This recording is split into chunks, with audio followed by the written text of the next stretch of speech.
Nostalgique, archaïque, doux rêveur, je ne prends pas ces critiques à la légère. Je comprends ce qu'on m'explique, que Jean-Luc Mélenchon a la tête dans les étoiles, alors que ses adversaires, eux, ont les pieds sur terre.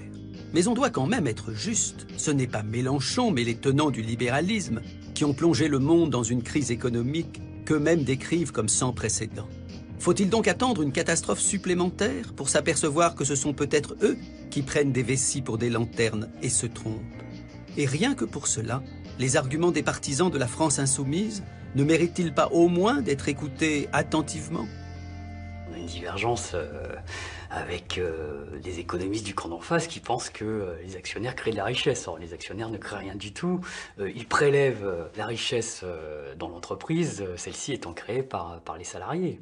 En 1980, la part des profits qui étaient distribués sous forme de dividendes, c'était 20% des profits. Aujourd'hui, c'est 80%.